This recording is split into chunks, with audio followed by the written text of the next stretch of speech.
We're here in Kentucky today with a whole lot of teachers who have joined the AFT in the last year or so because they want a voice and they want agency.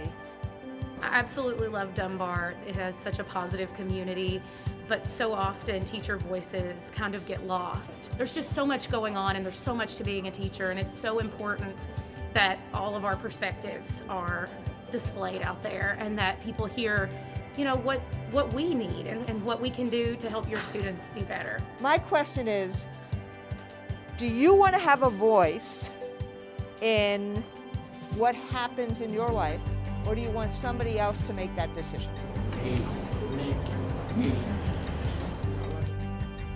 They just had an amazing roundtable on teacher burnout and why that's important to kids. And do you hear any concerns about the staffing shortages in connection to the harassment of teachers? The undermining of teaching and teachers, the undermining of public education, all of this is about the undermining of our system of we the people.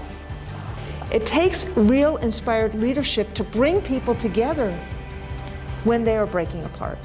The teacher burnout, eventually, it affects our physical health, our mental health. The stress and the fatigue aren't good for us or the kids. Although no one goes into education to become a millionaire, that does not mean that as elected officials we should exploit their heart and their calling. While we were in the roundtable today, the announcements came on to tell us that multiple buses were canceled because we don't have drivers. Here is a list of the buses that are not going to be running this week in the afternoon.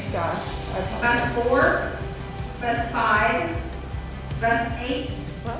In Kentucky, we've seen real struggles in terms of the powers that be attempting to divide parents versus teachers, not, giving the resources for schools, siphoning it off for vouchers.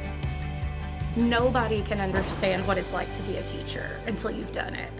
And in my first years teaching, it was so important to have the voices of those with more experience and have their advice and have their input, and I think you need that on a wider level. We want a seat at the table, and we've been working to have one for a really long time as a grassroots, so having the backing of a powerful union to help us get that seat at the table was important to us, because we want what's best for our students and for our working conditions and what's best for the overall state, really. So that presence of having the union backing is really important to us.